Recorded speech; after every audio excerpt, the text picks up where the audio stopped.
Hey everyone, thank you for joining me. We are getting ready to launch phase 1 of our hybrid learning model. And I know as soon as you heard that, you probably got an emotion that came straight to you, like some excitement, maybe some nervousness, some anxiety, fear, or maybe just even more excitement, or maybe a big combination of all of those, and you're just not sure. The emotion could change every minute. And I want to tell you that that's perfectly normal. I think a lot of people are experiencing that right now. So first off, I would just like to say that I hope that your family is doing well. You and your loved ones have stayed safe, both through the storms and through the pandemic. And I know it's already been said, but it bears repeating. We do thank you for your patience, understanding, and flexibility as we've worked together to deliver quality instruction in this virtual capacity. So this has been a new challenge for everyone, and I know it has taken its toll on many of you. As I'm sure you're aware, Sumter School District is beginning phase 1 of our hybrid model, meaning we will have some students receiving face-to-face instruction as of Monday, September 28th. So we posted a letter on our Facebook and school website, and I urge you to read that if you've not already done so. So you could actually just stop this video right now and read that first. So the letter provided you with a great overview of our plan, but this video will explain much of what the letter said in more detail, including some of the more confusing things like the student groups, the AB schedule, the phases of implementation, the new bell schedule, the procedures for car riders, walkers, and bus riders, breakfast and lunch procedures, hallway transitions, and more. So even if you are staying completely virtual, this video will still be helpful because the transition is going to mean some changes for you as well. So let's dive in here and see if I can answer some of the burning questions you may have. Okay, so the first super important thing for you to know is what group your child is in. We have 2 separate groups for hybrid instruction, meaning they'll be split into 2 groups for in-person attendance. And we split them alphabetically, meaning group 1 is if your last name starts with the letter A through the letter L. And that group will come to school in person on Monday and Thursday. Group 2 then would be the students whose last name starts with the letter M through the letter Z. And that group would come to school in person on Tuesday and Friday. So all students will attend virtually when they're not in person. Whether you're a hybrid student or you're a virtual only student, you'll be, whenever you're not in person, then you would be virtual. So for virtual only students, that would obviously be Monday, Tuesday, Thursday, and Friday. And for our hybrid students, you're here 2 days, and then you are virtual for 2 days. So group 1, again, is A through L, and group 2 is M through Z. This was a simple way to split it. We are aware that there will be exceptions to this. We have put a Google form on our website, and I'll link it in the description of this video too. If you need to request your child to be moved to the other group, whether that's because you have siblings in your house or other family members that have a different last name and they're in the other group and you want them all together, or it could be a transportation thing where they ride with this friend every day, and that's the only way for them to get home, and we need to try to put them in the other group. Fill out that form and let us know so that we can work on getting those groups corrected. We may even have to do some adjustments as we get going, just to balance out numbers in certain classes. So we ask that everybody's just kind of flexible with this, but you need to know your assigned group. A through L is group 1, and M through Z is group 2. Now, a big point of confusion is the fact that the district is calling these group A and group B. We're not calling them group A and B because that's really confusing when we have separate A and B days already. So let me get into that on this next slide because that could be very, very confusing. But all you need to know is group 1 or group 2. So because of the fact that we have a regular A and B day schedule, we not only had to call our groups something different, but we had to make some adjustments to our daily schedule. So you know that your child has basically 2 schedules. A days and B days are completely different. They see different teachers. So on Monday, they see a different set of teachers than they would see on Tuesday. They might have English and math and STEM and gym on Monday. And on Tuesday, they might have science, social studies, art, and another STEM class. So they are completely different schedules. Well, the way it was set up, we had with Monday and Thursday being the same group, and those were both originally A days. They'd be seeing 4 teachers twice a week and their other 4 teachers 0 times a week. So we made an adjustment to our A and B days, meaning Monday is an A day, Tuesday's B, Wednesday will stay an asynchronous learning day where they learn without the live teaching. Thursday will now be a B day, and Friday is an A day, meaning group 1, which I highlighted in this cyan color, will come on Monday A day and Thursday B day. So they'll see their A day teachers on Monday, and Thursday they'll see their B day teachers. On Tuesday, group 2 will come and see their B day teachers, and on Friday they'll come in person and see their A day teachers. But don't forget, all students will still attend virtually, so while they're not in person. So it kind of looks like this. This is an easy way to break it down. So this is for group 1. So if you're in group 2, you can just go ahead and fast forward till I get to the next slide, because you don't need to know what group 1's doing. So group 1, again, that's students with last names A through L. On Monday, you come in person to your A day classes. On Tuesday, which is a B day, you are virtual, meaning you're at home learning or whatever setting you're in. Wednesday stays asynchronous, and as of now, the plan remains you have math assignments, ELA assignments, and those are both mandatory, and optional STEM assignments. So that's it for Wednesday. Thursday, group 1 still will come in person, and that's a B day. So now you've got your A and B in person. And Friday will be an A day, which means you have your B and A virtual. So that way you get to see all of your teachers in person per week. Group 2 just follows the opposite schedule. So if you're in group 2, meaning your last name is from M to Z, on Monday, you stay home or wherever else you're at in a virtual setting for an A day. On Tuesday, you're in person, meaning you're in the building to see all of your B day teachers. Wednesday's asynchronous, of course. On Thursday, you'd be at home virtual to see for your B day. And Friday, you'd be in person in the building to see your A day teachers. So that way, again, you get to see both your A and B day teachers. Again, we're calling them group 1 and group 2, which is different than what the elementaries, schools, and high schools are doing, because they don't have A and B days. They have the same schedule every day.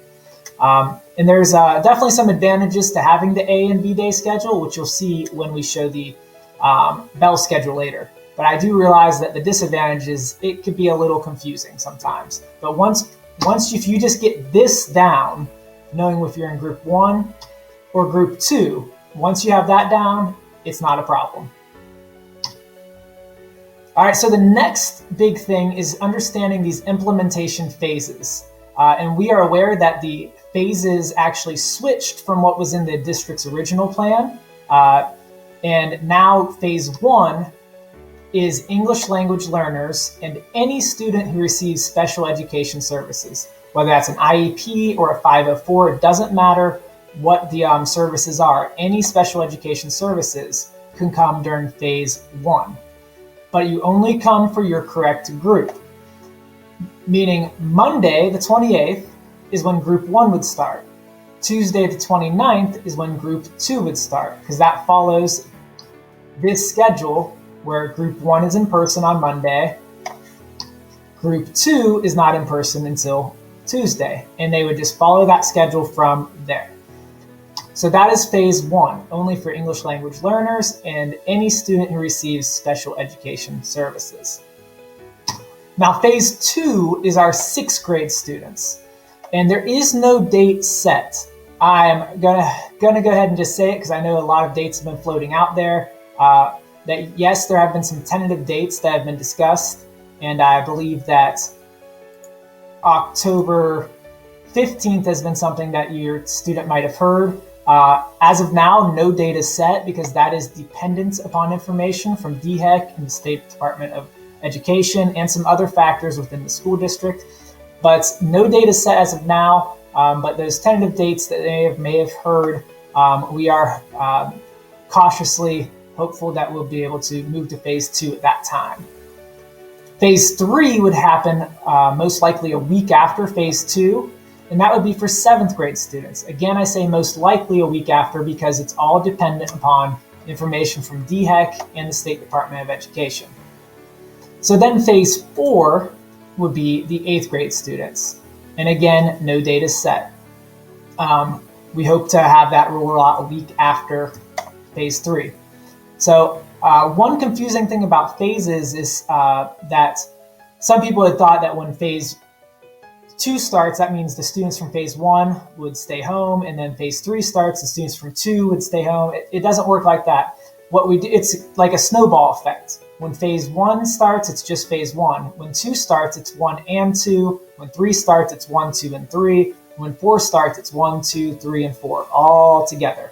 So it doesn't go backwards. So once your phase starts, you're in.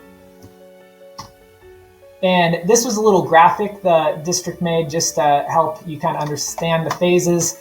I didn't cover when I was talking about, I didn't talk about kindergarten because that doesn't apply to us, but just if you do have other students, this little graphic can kind of help you understand phase 1, 2, 3, and 4. All right, so our new bell schedule is something that is definitely going to affect everyone as well. So we had to make some adjustments because with having students come in person, that's different than having students that are just virtual. But we realized that there's still going to be students that are virtual every day, both the virtual only students and the students who are hybrid, but that's their day to stay virtual. So we had to make a bell schedule that suited the needs of both virtual teaching and in-person teaching.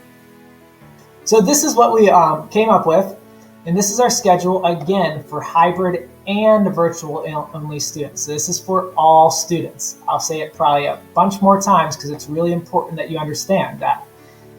So breakfast will be served from 7:45 to 8 in the morning. We'll actually have breakfast out a little before that, most likely. And we also do realize that we might need to be a little bit flexible with the breakfast, and it maybe have to be eaten at the very beginning of first block, as long as their Chromebooks aren't already out, depending on if there's a late bus or things like that. So we will be flexible with the breakfast, and that breakfast will be eaten in the classroom, not in the cafeteria, because there's not really the space for the social distancing with too many people in there. So it will be in the classrooms, which are socially distanced. Block 1 runs from 8 till 9:10, because the students that are eating breakfast would already be in their first block class. So it just starts right around 8 o'clock. That will be when our block 1 starts. So that's, again, for virtual students, need to be online, ready to go at 8 o'clock to get the call to get into the class. And in-person students will need to be in their seats, ready to go at 8 o'clock. And that class is going to run until 9:10. At 9:10, block 1 ends, and block 2 doesn't start until 9:25, meaning we've got a 15-minute transition window in there. And that's going to be lots of time when we only have phase 1 and 2 in the building, but that is designed to help once we get all phases and to help the first 2 phases really get familiar with the building, having plenty of time to safely get from class to class while maintaining the social distance, which I'll show you a little bit of later. So that's a 15-minute window. We're looking to get it down to where each grade level, because we have 3 grade levels, has about 5 minutes between classes. So there will be more time, obviously, at the start because the 6th graders don't even know the building yet. So that's why we'll have that extra time built in. So, and that will be something that we'll be able to work with them in a smaller setting with. So block 2 runs from 9:25 till 10:35. Again, a 15-minute transition time in between 2 and 3. So students at home, you could use this time to either get yourself ready, whether you need to use the restroom, get a drink of water, maybe do some push-ups to get that blood flowing, to get ready for your next class, or maybe just to log into the Google Classroom and kind of preview what the lesson will be. So you're getting a little extra time between classes. Because if you're virtual that day, or always virtual, you obviously don't need to be moving from class to class. So block 3 runs from 10:50 till 12. In block 3 is where our lunches will be served for in-person students as well. And that is also the time period when virtual students would eat their lunch. So our plan right now is we have lunch split into a first and second lunch to try to help our cafeteria staff be able to get the lunches out safely and in a timely manner. So first lunch would be from 10:30 till 11:20. 10:50 to 11:20, and second lunch is from 12 to 12:30. That doesn't mean that a student gets a first and a second lunch. It means that each class, each third block class will have an assigned time. So for example, and we're going to do that based upon the geography of the building, and most likely if you are a 6th grader, you'll fall into that first lunch, and most likely if you're an 8th grader, your class will fall into that second lunch. 7th grade will be kind of split, and there will be some exceptions where some 8th graders will be earlier and some 6th graders will be later, depending on what class they're in at that time. And your teacher will let you know, so that way the at-home students know when they're supposed to eat lunch too. You'll notice too, because there's that transition time between 2 and 3 and between 3 and 4, at-home students, you get another 15 minutes that you can work on your lunch as well. So you really get a 45-minute break there. So block 4 will run from 12:45 to 2. That class is 5 minutes longer than the others. And then we'll have another transition where in-building students will go to their support enrichment classroom. And those will be determined. It will be kind of like a homeroom, but we're not calling it a homeroom because it may even vary. We might have, if you realize some students are really struggling in this, we might have those students go to that classroom. But that will be from 2:15 till 3. And that will be a time for our virtual students who are virtual that day to ask questions, to get extra support. And it'll also be time for our in-person students to get the extra support and enrichment. And then we'll begin our dismissal from that classroom. I'll say again, remember this schedule is for all students beginning Monday, 9/28. Whether your phase has happened yet or not, all students will begin this schedule on Monday, 9/28. All right, so let's talk about some of the beginning of the day things, meaning when you start the school day. The school official start time is 8 o'clock. If you want breakfast, it's better if you're here earlier so you can get that breakfast time in at 7:45. But no student should be dropped off or walk up to the school before 7:30. And I know we've been much more lenient on this in the past, but given the pandemic now and just the way we need to keep everyone socially distanced, we need to be really strict on this. Nobody should be here before 7:30. So we really ask for your help in this, parents. We really need to make sure, because it just won't be safe, that nobody should be here before 7:30. Teachers don't report until 7:30, and we won't have a way to make sure that students are staying socially distanced and safe before 7:30. So no one should be here before 7:30. And when you come into school, students will go straight to their first block classroom. That's very different than years past where we would congregate in the gym and the cafeteria, but obviously that's not safe right now. So students will go straight to their first block classroom. So I'm gonna go run outside and I'm gonna be able to kind of walk you through what this looks like.